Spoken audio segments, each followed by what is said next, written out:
Hi everyone, कैसे हैं आप लोग। हम आ गए हैं प्रोजेक्टाइल के और एक न्यू वीडियो लेक्चर पे, जिसमें हम डिस्कस करेंगे जब हम किसी भी प्रोजेक्टाइल को फेंकते हैं किस सरफेस पे, जो सरफेस हॉरिजॉन्टल से कुछ एंगल बनाया रहता है। ठीक है, आज हम इसके बारे में डिस्कस करेंगे। लेकिन इससे पहले वाले वीडियो में हमने maximum height, time of flight और रेंज निकाला था। ठीक है, लेकिन वो कब मैक्सिमम होगा उस केसेस का डिस्कशन नहीं किया था। तो देख लेते हैं आज थोड़ा सा उनके बारे में, फिर हम डिस्कस करेंगे प्रोजेक्टाइल के बारे में वाला। सबसे पहले हम लोग का मैक्सिमम हाइट कितना निकला था, sign square theta by 2g। हम लोग का मैक्सिमम हाइट निकला था time of flight t, 2u sine theta by g। Range हम लोग का निकला था u square sine 2 theta by g। ये हमारा इक्वेशन निकला था। ठीक है, h is equal to u square sine square theta by 2g, time of flight 2u sine theta by g, range u square sine 2 theta by g। हमें discuss करना है कि हाइट मैक्सिमम कब होगा। तो आप लोग इसे देख के बोल सकते हैं u तो हम लोग का कांस्टेंट रहेगा, किस वेलोसिटी से हम फेंक रहे हैं, एक्सेलरेशन ड्यू टू ग्रेविटी भी कांस्टेंट है। तो हम बोल सकते हैं जब साइन स्क्वायर थीटा का वैल्यू मैक्सिमम होगा।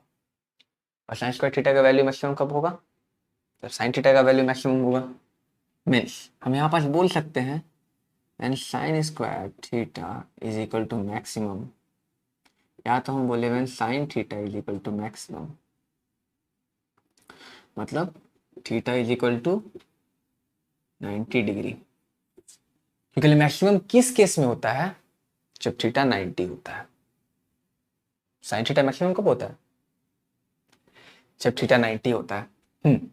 तो देखिए उसी केस में हमारा टाइम ऑफ फ्लाइट भी मैक्सिमम निकलेगा। अगर ये 90 डाले तो ये भी हमारा मैक्सिमम हो जाएगा। साइन थीटा का वैल्यू 1 2u बाई जी, ये तो हमारा निकल जाएगा।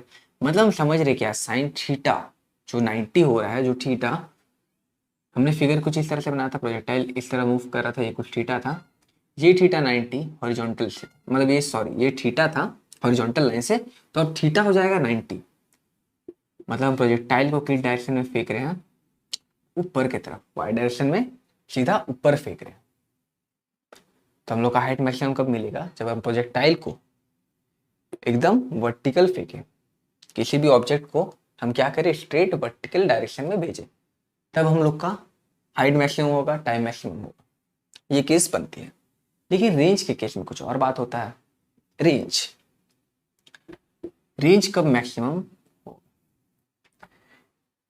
When sine 2 theta is equal to maximum, when 2 theta is equal to maximum. और ये मैक्सिमम कब होगा, जैसे हम जानते हैं साइन मैक्सिमम कब होता है 90 पे, तो हम बोल सकते हैं 2 थीटा का वैल्यू जब 90 होगा, में थीटा का वैल्यू 45 डिग्री होगा। तो यहां से हम बोल सकते हैं कि हमारा प्रोजेक्टाइल, जब हम कोई प्रोजेक्टाइल को फेंकेंगे या किसी ऑब्जेक्ट को फेंकेंगे, तो मैक्सिमम डिस्टेंस कब कवर करेगा, जब हम पार्टिकल या ऑब्जेक्ट कुछ भी बोलिए उसको हम लोग 45 डिग्री से फेंकेंगे। मीन्स हॉरिजॉन्टल से बोले या वर्टिकल से, 45 है, हॉरिजॉन्टल से ही बोलते हैं।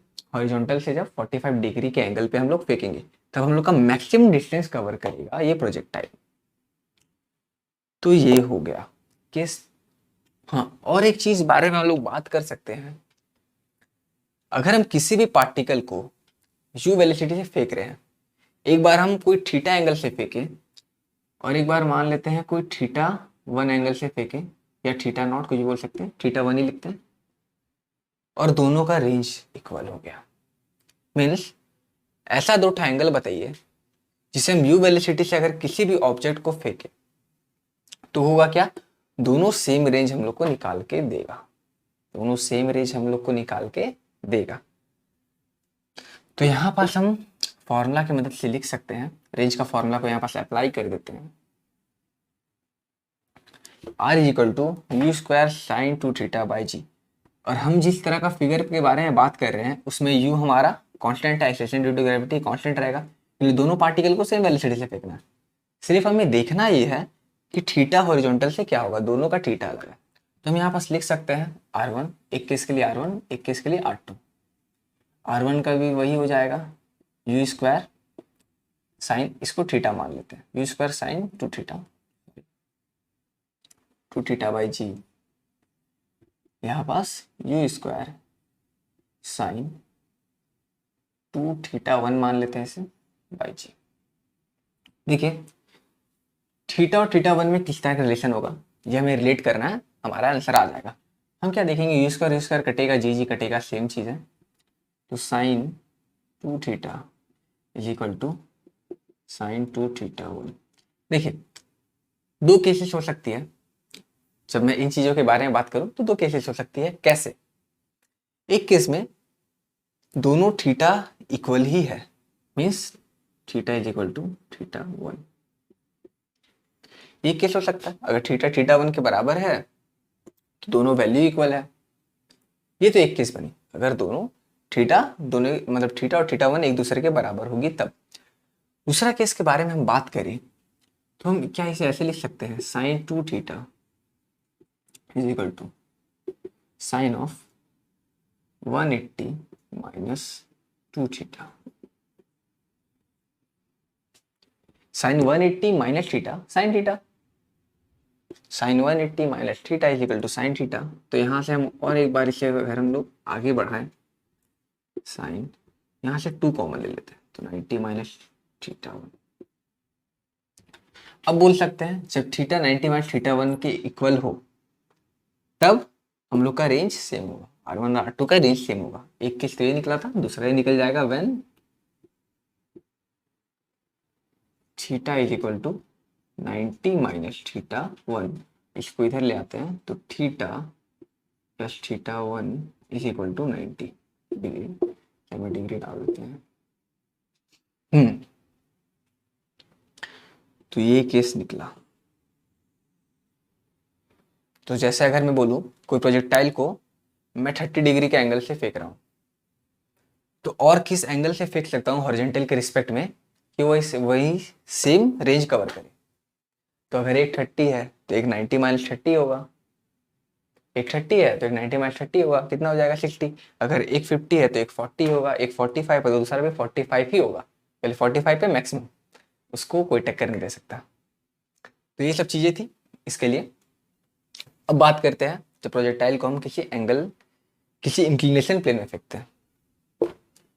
हम लोगों ने अभी रेंज मैक्सिमम कब होगा, हाइट मैक्सिमम कब होगा, टाइम ऑफ फ्लाइट मैक्सिमम कब होगा, और दो रेंज इक्वल कब होगा जब दोनों का थीटा अलग है, इन सब चीज़ों के बारे में हमने अभी डिस्कस किया।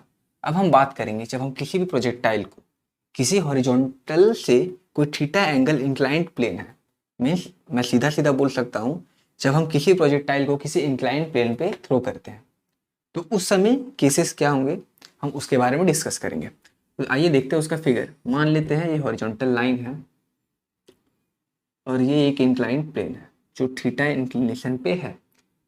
हम पार्टिकल को थ्रो कर रहे हैं कुछ u वेलोसिटी से जिसका प्लेन के साथ एंगल है थीटा 1, ये लिख सकते हैं। अब g तो ऑलवेज वर्टिकल डायरेक्शन में रहता, जी हमेशा वर्टिकल डायरेक्शन में आएगा, तो यहाँ से हम इसका कॉम्पोनेंट निकाल सकते हैं, थीटा हो जाएगा तो ये जी कॉस थीटा और इस तरफ का कॉम्पोनेंट जी साइन थीटा हो जाएगा, जी साइन थीटा। ठीक है, पहले इस केस में एक्सेलरेशन कुछ अलग होगा इसलिए हम एक्सेलरेशन का भी कॉम्पोनेंट निकाल चुके हैं। अब हम बोल सकते हैं अगर ये यू वेलोसिटी है तो इस डायरेक्शन में वेलोसिटी क्या होगा, यू कॉस थीटा 1, और इस डायरेक्शन में क्या होगा उसके सेम परपेंडिकुलर में यू साइन थीटा 1। हमें बात करना है मैक्सिमम हाइट के बारे में, तो हम क्या जानते हैं हाइट मैक्सिमम कब होगा, जब वेलोसिटी 0 हो जाएगा तो हमारा हाइट मैक्सिमम हो जाएगा। तो हम बोल सकते हैं इस डायरेक्शन में, देखिए इस डायरेक्शन में, ये वाई एक्सिस नहीं है, ये ऐसा एक्सिस है जो प्लेन के साथ परपेंडिकुलर है। अगर इस डायरेक्शन में जब हमारा वेलोसिटी 0 हो जाएगा तो हम जानते हैं equation of motion v square minus u square 2as। तो हम बोल सकते हैं वेलोसिटी को 0 डाल देंगे, इस डायरेक्शन में हमारा इनिशियल वेलोसिटी क्या है, u साइन थीटा 1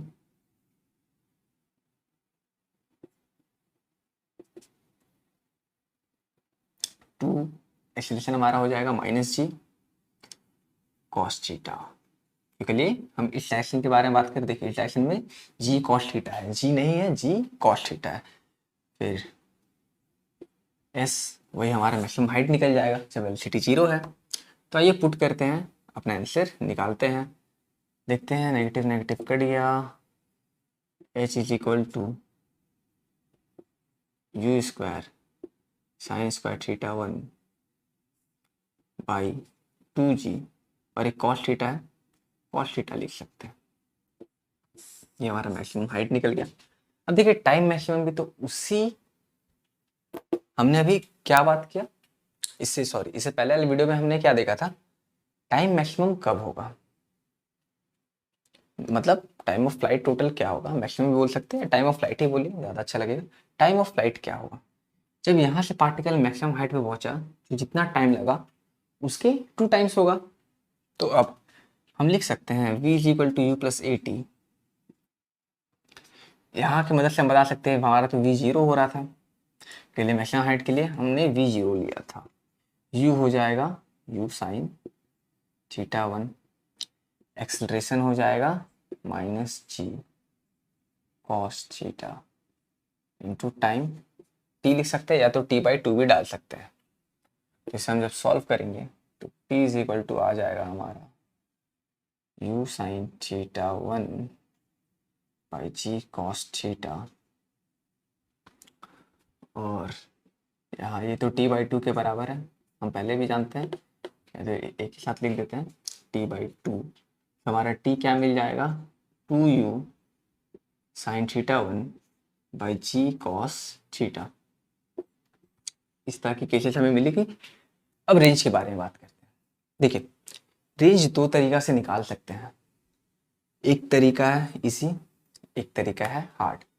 कैसे, अगर मुझे रेंज निकालना है किसी हॉरिजॉन्टल प्लेन का, तो मैं यहाँ से इस डायरेक्शन का इक्वेशन ऑफ मोशन लिख के निकाल सकता हूँ। टाइम ऑफ फ्लाइट तो यही रहेगा, टाइम ऑफ फ्लाइट यही रहेगा, मैं इस डायरेक्शन में इक्वेशन ऑफ मोशन लिख के निकाल सकता हूँ, जो होगा थोड़ा सा हार्ड। अब मैं इजी की बात करूँ तो हमें तो मैक्सिमम यही निकालना है, यहाँ पास मैक्सिमम रेंज पूछा जा रहा है, तो हम टाइम ऑफ फ्लाइट डाल देते हैं। हम जानते हैं इस डायरेक्शन में वेलोसिटी अगर ये u है तो इस जो x एक्सिस लगाएगा u cos थीटा हो जाएगा, और इस डायरेक्शन में हम टोटल टाइम को डाल देते हैं तो मान सकते हैं पार्टिकल यहाँ पास पहुँचेगा, डिस्टेंस कवर करेगा। अब उसमें हम सिर्फ cos थीटा से डिवाइड कर देंगे तो हमारा ये वाला रिजल्ट मिल जाएगा। अगर हम इस रेंज में बात करें, अगर ये वाले को हम s लिखते हैं तो अलग मिलेगा, ये वाले को s लिखते हैं तो थोड़ा अलग मिलेगा, तो हम इसको निकाल लेते हैं। फिर अगर इस टर्म में बात करना तो हम कर सकते हैं, कैसे देखते हैं।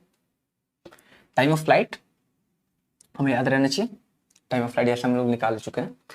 अब मैं बोलता हूँ इस डायरेक्शन में, यहाँ से यहाँ, तो इस डायरेक्शन में एक्सेलरेशन है कोई नहीं है, तो हम सीधा बोल सकते हैं x, या तो रेंज भी बोल सकते हैं, ठीक है। x में लिखता हूँ पहले, x is equal to v t, इस डायरेक्शन में क्या हो जाएगा u cos theta 1 plus theta 1 plus theta, ये हमारा हो गया into time of flight 2u sine theta 1 by g cos theta, ये हमारा हो जाएगा रेंज। अगर हम इसके टर्म में बात करें, ये वाले लेंथ के टर्म में बात करें, तो अगर हम इस लेंथ के टर्म में बात करेंगे तो बस हम इसे कॉस थीटा से डिवाइड कर देंगे पूरे लेंथ को। अगर मैं देखिए, अगर फिगर में ये x रहता है और ये थीटा रहता है तो हम इसे x cos थीटा लिखते हैं ना, इसको हम लोग क्या लिखते हैं x cos थीटा। अगर ये t है तो हम इसे x cos थीटा लिखते हैं, तो जब हमें t का वैल्यू मिला है उससे हम cos थीटा को डिवाइड कर देते हैं तो हमारा x मिल जाता है। मतलब ये जो वैल्यू मिला, ये अगर इससे cos थीटा डिवाइड कर दे तो हमें ये वाला लेंथ मिल जाएगा।